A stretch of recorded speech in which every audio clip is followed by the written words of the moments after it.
vídeo de hoje eu vou compartilhar com você quais foram as minhas opiniões e conclusões finais das 4 leituras que eu fiz ao longo do mês de agosto. Mas é claro que antes de começar a compartilhar as 4 leituras e as minhas opiniões sobre elas, eu preciso te lembrar de se inscrever aqui no canal, deixar o seu joinha se você gosta desse estilo de conteúdo e também de ativar o sininho para receber as notificações dos próximos vídeos. Agora, se você quiser acompanhar mais o meu dia a dia, coisas pontuais que eu não consigo compartilhar muito por aqui, você pode me seguir lá no Insta, porque lá eu estou compartilhando esse tipo de conteúdo, principalmente agora que eu estou trabalhando 100% de casa. E vale lembrar que esse é um vídeo de leituras do mês, ou seja, pode ser que ele contenha sim algumas revelações das histórias, porque afinal eu estou compartilhando a minha opinião sobre elas. Não é nenhuma revelação bombástica, tipo como é o desfecho, ou alguma coisa que acontece ao longo da história que causa aquela reviravolta, mas para quem não gosta muito aí desse tipo de revelação, fica o aviso que pode ser sim que esse vídeo contenha algumas revelações ali sobre a história. E o primeiro livro que eu vou compartilhar com vocês é Uma Noiva Rebelde. Esse era um livro que não estava na minha lista de leituras para agosto,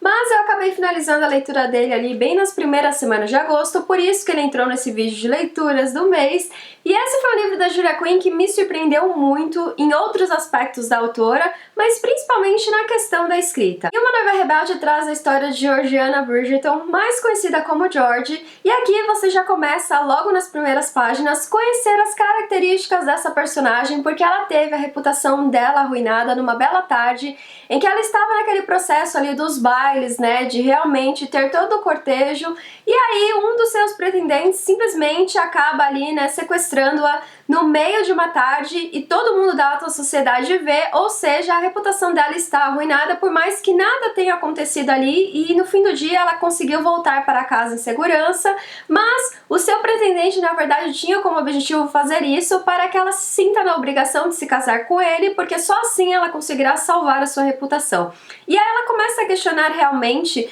por que isso está acontecendo com ela, o fato de que a reputação dela está sendo questionada, enquanto ele continua ali saindo na alta sociedade, frequentando diversas coisas, e ela está trancada na sua casa porque ela não pode sair para a rua sem que ela seja julgada pela alta sociedade. E do outro lado nós temos o par romântico dela, que é o Nicholas. Ele é um estudante de medicina e está no processo ali de provas, quando ele recebe uma carta do seu pai, completamente urgente, falando que ele precisa voltar imediatamente para casa. E ele acha que diversas coisas aconteceram e acaba fazendo uma viagem bem longa ali, né, da faculdade até a sua casa. E quando ele chega na sua casa, ele descobre que, na verdade, os pais dele querem que ele se case com a George, porque somente ele vai conseguir salvar a reputação dela e livrá-la de ter que se casar ali, né, com um golpista que se fez de pretendente dela. E é exatamente assim que começa a história, porque ele está 100% focado nesse processo de realmente se formar como médico, ou seja, em todo aquele processo de estudo, de provas. Ele não tem tempo para um relacionamento, por isso que até então ele continua solteiro. E do outro lado você tem a George, que não quer aceitar nada por pena, e se ela tiver que ficar realmente sozinha pelo resto da vida ou se casar com um golpista, ela vai ter que tomar essa decisão, mas ela não quer entrar em nenhum relacionamento ali por obrigação ou por pena. E aqui nós estamos falando de um ambiente de 1791 em que a George, a nossa protagonista, ela sempre questiona a questão ali dos direitos das mulheres e principalmente a forma como elas são julgadas ali perante a alta sociedade, que não chega nem perto ali de como os homens são julgados. E ela não traz só esse aspecto aí nessa questão realmente de reputação, mas em absolutamente tudo, até mesmo na parte de estudos. E aí é que vem o meu ponto de que esse foi um livro da Julia Quinn que me surpreendeu nesse aspecto, porque esse é um livro que tem 268 páginas, mas o romance só começa a acontecer mesmo a partir da página 178, ou seja, nós temos ali 178 páginas até que realmente começa o romance ali entre o casal protagonista, e mesmo assim é aquele tipo de romance que não é arrebatador como nós estamos acostumados a ver nos livros da Julia Quinn. Ele vai muito mais pro lado ali da amizade, do companheirismo. São dois protagonistas que de alguma forma se entendem ali nesse aspecto de buscar por conhecimento. A George é uma protagonista ávida por conhecimento e o Nicholas é um estudante de medicina, ou seja, ele tem que amar estudar, porque o caminho para se tornar médico não é um caminho fácil. E o principal ponto dessa história é que a Julia Quinn mostrou que muitas vezes o amor ele não só nasce, né, daquele amor arrebatador, que é aquele amor que os personagens se olham e não conseguem negar, criar aquela atração. Aqui, muito pelo contrário, é aquele amor que vai nascendo aos poucos ali, vai nascendo de uma situação que nenhum deles esperava, e ao mesmo tempo surge a amizade, depois começa a surgir ali aquele companheirismo. Não é aquele tipo de romance que você fala, tem certeza, né, que eles são assim completamente apaixonados um pelo outro, mas é aquele tipo de amor ali baseado no companheirismo e na amizade, que é um amor também muito bonito. Então ela mostra isso ao longo do livro, ele é muito mais leve se comparado com os demais livros da série, até mesmo pelo fato de que o protagonista, o Nicholas, não é aquele personagem assim que tem uma certa reputação, ele é muito voltado mesmo para os estudos, e na dele, ele não quer ter aquela reputação de pegador, até porque ele é um médico, ou seja, ele conhece várias doenças que existem naquela época. Então aqui você tem um livro que ela volta muito mais aí para essa base da amizade e companheirismo, e também acaba trazendo outras questões, como os direitos das mulheres, a protagonista que quer realmente ali também ter a oportunidade de estudar, e isso se comprova nas últimas páginas do livro, o que é bem interessante, que ela mostra que ali que começou a batalha ali pelos direitos das mulheres, no caso da protagonista, em que ela foi até o fim ali querendo aprender mesmo, ser de alguma forma ali útil na sociedade, não como uma dama que fica presa dentro de casa, mas sim que tá ali do lado também fazendo praticamente o que o seu marido faz, por mais que a sociedade não acredite que uma mulher seja capaz de fazer isso. Por isso que foi um livro que me surpreendeu. Em resumo, esse é o tipo de livro que vai surpreender quem já leu outros livros ali da autora, mas para quem ainda não leu nenhum livro da Julia Quinn, esse é aquele livro que você vai ler e você vai se surpreender com os outros livros dela, porque ele é um livro bem diferente. Eu diria que é um livro mais maduro se comparado com os demais que já foram lançados pela autora. Já a minha segunda leitura foi de um lançamento extremamente esperado por vários leitores. Sim, esperamos 10 anos por esse lançamento,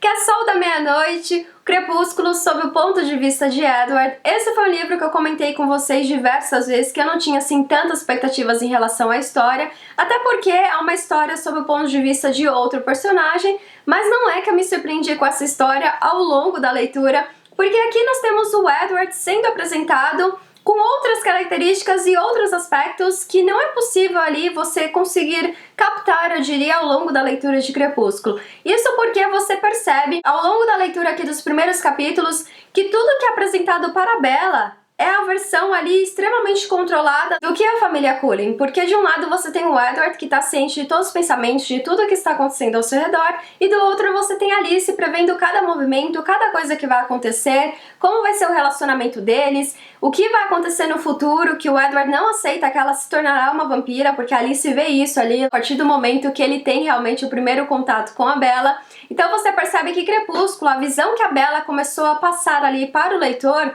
é uma visão extremamente controlada e limitada, porque ela está tendo aquela visão como humana, sendo que do outro lado aqui você conhece um pouco mais sobre o aspecto dessa família de vampiros, em que eles estão controlando absolutamente tudo para que eles pareçam normais. E um ponto muito interessante é que o Edward, você começa a conhecer um pouco mais sobre o porquê que ele toma determinadas decisões, não só em Crepúsculo, mas em outros livros, porque aqui vai mostrando um pouquinho do passado dele, e também como foi a construção desse personagem, por que ele toma determinadas decisões. Então ele age muito ali pensando em todas as consequências, ou até mesmo se culpando por diversas coisas que estão acontecendo. Ele tem isso nele, que ele se acha culpado por absolutamente tudo. Então se alguma coisa acontecer com a Bella, ele é o culpado daquilo, por mais que ele não tenha sido, né, 100% ali o culpado daquela situação. E uma coisa assim que me surpreendeu foi a cena do James, que é uma cena que você vê pelos olhos da Bella, ela tá sofrendo ali toda aquela situação, mas aqui você vê exatamente o que aconteceu desde o momento que ela acaba enganando a Alice e o Jasper e vai até o James. Então ali você tem toda aquela cena, né, do estúdio de dança, dos espelhos. E em Sol da Meia-Noite é revelado tudo aquilo que aconteceu para que todos aqueles vampiros conseguissem chegar no exato momento em que ela quase estava para ser assassinada pelo James, ou seja, tudo que a família fez, inclusive o Edward, para que eles conseguissem salvar a Bella.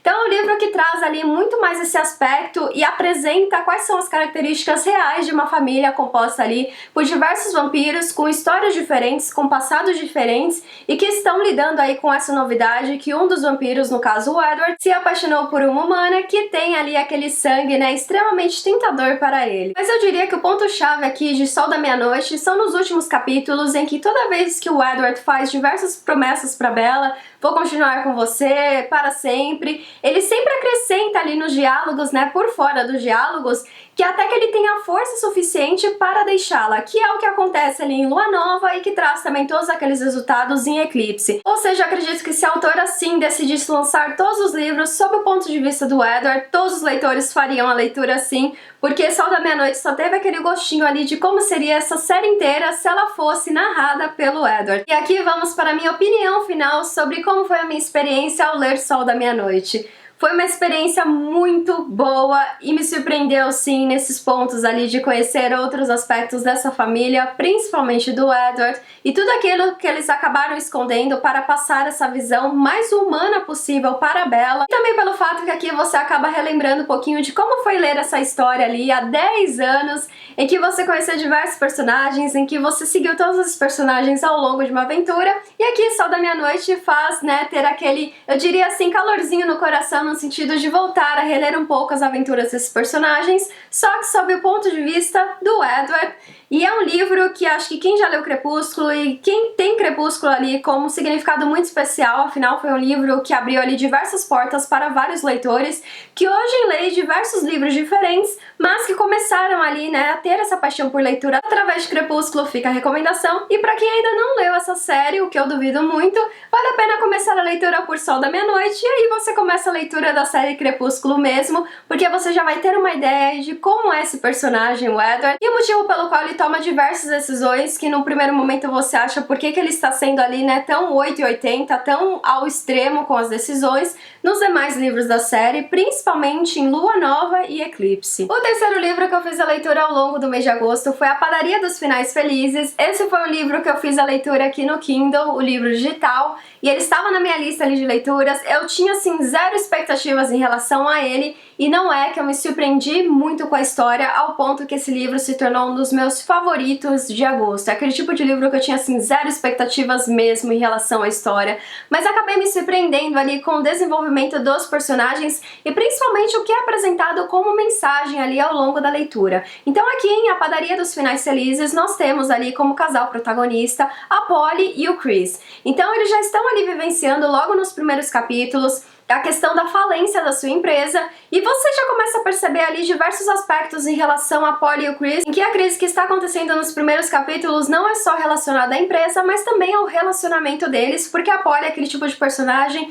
que sempre tentou ali ajeitar as coisas, ou fazer com que todo mundo estivesse ali, né, feliz com tudo que estava acontecendo, ou até mesmo liderando os problemas. Já o Chris é aquele tipo de pessoa âncora, eu diria, que sempre tá culpando todo mundo, ele nunca tem culpa em absolutamente nada, ele sempre está estressado para enfrentar os seus problemas, então a Polly acaba assim carregando essa bagagem desde o começo que as coisas começaram a dar errado, não só no relacionamento deles, mas também na questão da empresa. Até que chega ali um momento, né, crucial, que eles precisam realmente vender o apartamento e deixar o apartamento, afinal a empresa está em falência, e eles acabam ali, né, pegando tudo para pagar as pessoas que eles estão devendo. E é exatamente nesse momento que a Polly percebe que ela precisa recomeçar a sua vida, porque o Chris decidiu que ele vai para a casa da mãe dele, e ela está buscando ali um lugar que ela possa recomeçar a sua vida, ou seja, para morar. Só que ela percebe que as coisas estão extremamente caras, ela não tem absolutamente ali, né, basicamente pouco dinheiro para conseguir pagar uma moradia, e ela acaba encontrando uma casa que fica em cima ali de uma padaria bem antiga e praticamente abandonada,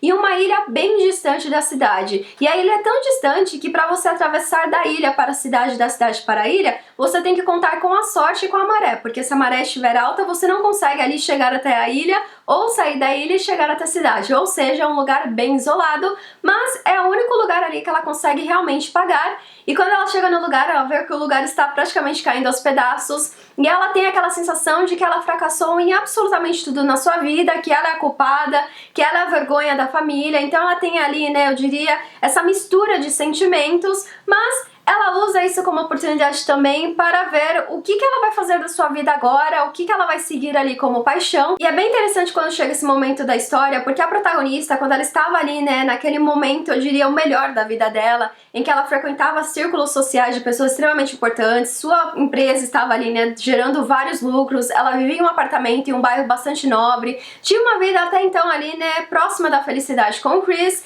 Ela, aos finais de semana, quando ele sempre estava irritado ou queria um tempo só pra ele, ela acabava fazendo pães. Então era um hobby pra ela naquele momento, mas a partir do momento que ela teve que recomeçar a sua vida, ela viu que esse hobby, na verdade, poderia ser uma paixão, porque ela se sentia muito feliz fazendo pães. E aí, ao longo desse processo da ilha, ela vai começando ali, né, enfrentando diversos preconceitos que existem nessa ilha pequena, porque afinal você está indo para um lugar que todo mundo se conhece e que as pessoas julgam forasteiros que estão vindo ali de outros lugares para mudar alguma coisa que é uma tradição na ilha. E aí você tem toda essa questão que a protagonista vai se redescobrindo a partir do processo em que ela precisa recomeçar a sua vida, ela conhece essas novas pessoas, que tem uma história ali por trás, né, de cada pessoa que está naquela ilha, e tem também toda a questão da tradição da ilha e o seu amor por pães, algo que ela realmente ama fazer, se comparado ali com todos os círculos sociais e tudo que ela precisava fazer no seu antigo trabalho para ser aceita ali pela sociedade. E isso não é necessário na ilha, porque as coisas são bem simples. Ela faz ali os pães dela, coloca todo amor nesse processo de produção, que é extremamente caseiro,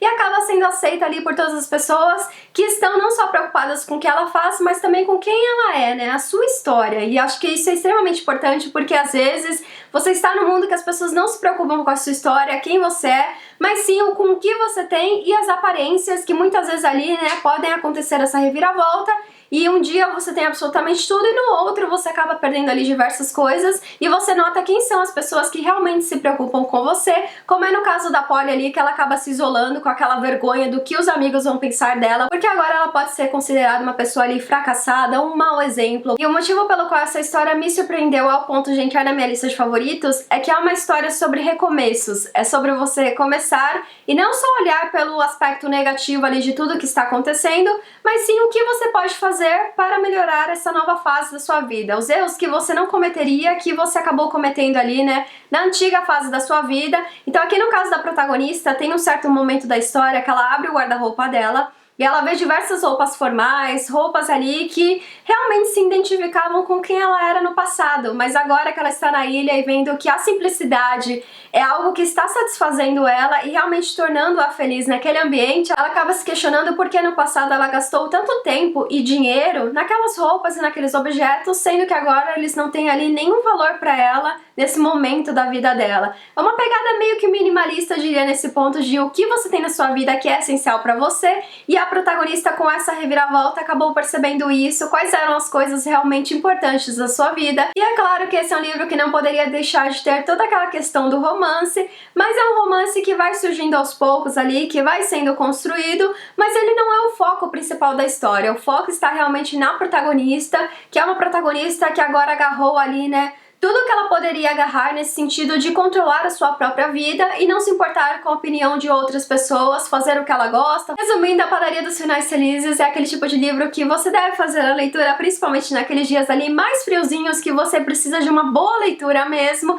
Você vai se apaixonar não só pelo casal protagonista, não que é apresentado ali nos primeiros, né, capítulos, mas sim o casal protagonista que vai se formando ao longo da história, e também os personagens secundários. Você tem inclusive um papagaio do mar que tem ali, né, uma parte de protagonismo muito importante ao longo da história. É aquele tipo de livro que você vai realmente se apaixonar pela história, entender toda a mensagem que existe ali por trás daquela narrativa, que é realmente ver o lado positivo do recomeço e que a vida sempre vai ter essa reviravolta. Algumas vezes você vai controlar essa reviravolta, mas nas demais vezes você não vai ali poder controlar toda essa situação, e aí você precisa ser forte o suficiente para encontrar o que realmente te faz acordar todos os dias com um propósito na vida, com algo que você possa fazer que vai te mudar e que também vai mudar a vida de outras pessoas. Já o livro que eu fiz a leitura ao longo do mês de agosto foi Tronos de Vidro, que quem me acompanha aqui no canal sabe que essa é uma série que está na minha lista de leituras ali em 2020. Era um dos meus objetivos fazer a leitura de toda essa série. Em agosto eu fiz a leitura de Tronos de Vidro,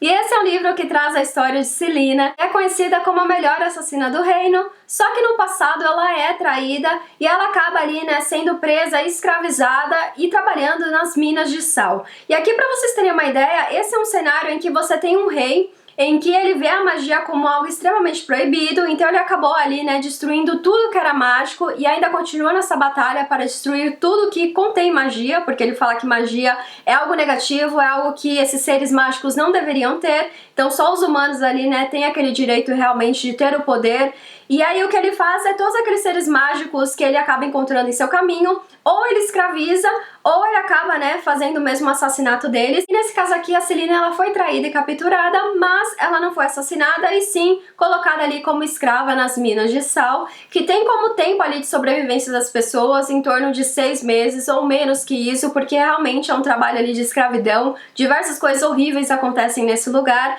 até que chega um momento em que Selina, ela acaba ali sendo, né, solicitada pela guarda real do príncipe, do rei, e ela acha tudo muito estranho porque ela já tá ali nas minas de sal há praticamente um ano. Ela tentou fazer uma fuga, não mataram ela porque o rei falou que ela era uma pessoa-chave ali que não deveria ser assassinada, ou seja, ela deveria morrer mesmo de exaustão de trabalhar tanto nas minas. E ela acaba não entendendo muito o que está acontecendo, mas a nossa protagonista tem uma mente extremamente afiada, então enquanto ela está ali chegando próxima dos aposentos reais, ela está pensando qual será o seu plano de fuga e como ela vai fazer essa fuga ali do castelo. E aí ela acaba conhecendo o príncipe Dorian, que é realmente ali, né, o herdeiro ali do trono de toda essa parte aí da cidade, e ele apresenta uma proposta para ela em que o rei está com uma competição, é que ele vai chamar ali os melhores assassinos que existem na cidade, e eles vão competir entre si, e o melhor assassino será considerado ali, né, o campeão do rei, e esse é um assassino que terá um acordo com o rei, em que ele vai ganhar ali diversos benefícios em troca ali do que ele vai fazer em prol do reino, ou seja, para proteger o rei, cometer assassinatos. E no caso da Selina, ela vai acabar conquistando algo que ela está desejando há bastante tempo, que é a sua liberdade. E assim nós temos essa história começando a apresentar diversos personagens que terão ali certa relevância nos próximos livros dessa série. Então logo nos primeiros capítulos, assim que você tem a Selina sendo libertada, eu diria, para participar dessa competição, ela começa a ser treinada pelo capitão da guarda real, que é o Capitão Westfall, conhecido mais como Chaol, e ele é aquele tipo de capitão que tem 100% de desconfiança em relação a ela, sabe que ela não pode ser confiável, afinal ela é a melhor assassina ali da cidade, que tem grandes chances de ganhar a competição, porque ela foi a escolhida ali do príncipe herdeiro do rei, mas ele faz todo o processo de treinamento dela, porque ela estava bastante tempo afastada ali, né, de todo esse aspecto do mundo real. E é exatamente assim que a história vai se desenvolvendo, porque aqui você tem o capitão da guarda real que vai treinando a Selina, então ele vai conhecendo um pouco mais sobre quem é essa assassina, se ela é realmente tudo aquilo que os boatos dizem ali, né, em relação às outras pessoas, ou até mesmo às suas vítimas. Do outro lado você tem o príncipe, que também está curioso para conhecer um pouco mais sobre esse lado ali da Selina, assassina, e também o outro lado humano dela. E aqui o interessante é que ela tem uma característica, uma personalidade que as pessoas acabam gostando, por mais que ela tenha aquela língua bem afiada, porque ela fala absolutamente tudo, assim, a verdade na sua cara. Ela não tem medo de enfrentar outras pessoas ou falar aquilo que outras pessoas têm medo de falar. E aí você tem o livro sendo desenvolvido nesse ponto em que ela é treinada para participar dessa competição e ganhar essa competição, assim ela vai poder conquistar em alguns anos a sua tão sonhada liberdade. Então vamos para as minhas considerações finais em relação a Trono de Vidro, que é aquele tipo de livro que ou você ama ou você não gosta mesmo da história. No meu caso, eu gostei muito dessa história,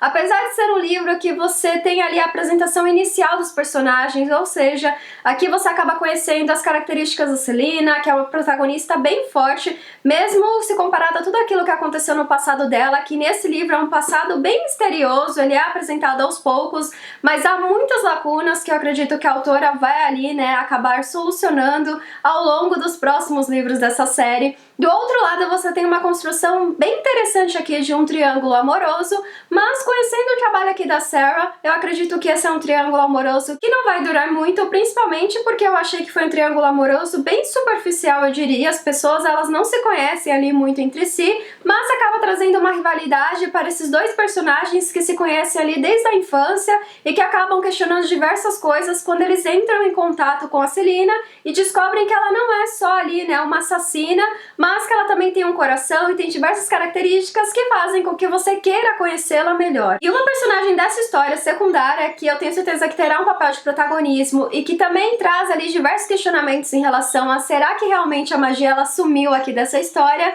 é a Niimia, acho que é assim que se pronuncia o nome dessa personagem, é um nome bem complicado, mas ela acaba ali tendo esse papel de não só princesa, uma pessoa que faz parte ali, né, da nobreza, por mais que ela está do lado ali dos rebeldes, aparenta estar do lado dos rebeldes, mas ela traz diversas coisas relacionadas a algumas marcas que são relacionadas à magia, ou seja, pode ser que a magia ela não tenha sumido completamente, como o rei quer demonstrar para todos aqueles seus seguidores que ele está ali, né, acabando com tudo que é mágico ou tudo que envolve a magia, sendo que nos bastidores essa personagem passa a mostrar que não é bem assim que as coisas estão acontecendo. Em resumo, o Trono de Vidro tem aquela pegada de narrativa bem similar à Corte de Espinhos e Rosas, em que no primeiro livro você tem ali, né, toda a apresentação dos personagens, sejam os principais ou secundários, o começo ali de uma guerra, né, que está surgindo, afinal você tem aqui a menção dos rebeldes, que eles estão aparecendo ao longo da história, que pode ser que exista um povo que quer se rebelar contra o rei, mas o foco principal aqui dessa primeira história é realmente na protagonista, no relacionamento e nas amizades, ou aquelas amizades bem superficiais que ela vai desenvolvendo ao longo da história, porque ela é desconfiada de absolutamente tudo e todos, ela foi ali traída no passado, ou seja, ela tem motivos o suficiente para desconfiar de todas as pessoas que estão ao seu redor, por isso que ela tem essa característica que eu diria um pouco egoísta, ela não se preocupa com absolutamente ninguém, porque ela foi traída no passado e por isso ela acaba ali não tendo essa liberdade de confiar nas pessoas, por mais que elas pareçam ali, né, realmente querer ajudá-la. E aí você tem ela seguindo no livro, nessa parte da competição, com o único objetivo de realmente conseguir ser a campeã do rei e ter esse prazo de validade para conquistar a sua tão sonhada liberdade. Então aqui você tem a Celina, que é o tipo de personagem que é movida por um objetivo e por uma missão, porque foi assim que ela foi treinada na Liga dos Assassinos, para ter um objetivo, uma missão, e assim que terminar esse objetivo e missão, seguir para o próximo. Então ela é realmente uma máquina nesse ponto em que, se ela tem um objetivo, ela vai até o fim para ser a melhor deles, não ficar em segundo lugar, mas sim em primeiro, que é o que realmente importa. É um livro que me surpreendeu nesse aspecto. Eu sei que esse triângulo amoroso não vai seguir nos próximos livros, porque a Sarah ela tem esse negócio de fazer essa reviravolta, e acredito que nós teremos ali diversas revelações em relação a esse passado da magia e que ela realmente não sumiu, porque senão não teríamos aí, né, essa série longa aqui da autora. E uma coisa que eu já percebi nos livros da Sarah é que você não pode ter apego pelos personagens, porque alguns deles ali acabam, né, acontecendo coisas trágicas com eles, porque a Sarah gosta disso mesmo, passados trágicos, e depois vem e surgem, né, aqueles casais protagonistas maravilhosos e personagens secundários que acabam tendo uma importância para o resultado final ali de toda a história, então altas expectativas para os próximos livros dessa série. E assim terminamos mais um vídeo de leituras do mês. Deixa aqui nos comentários se você já leu os livros que foram mencionados por aqui, ou quais livros você fez a leitura em agosto, e eu vou ficando por aqui, um grande beijo e até a próxima! Tchau!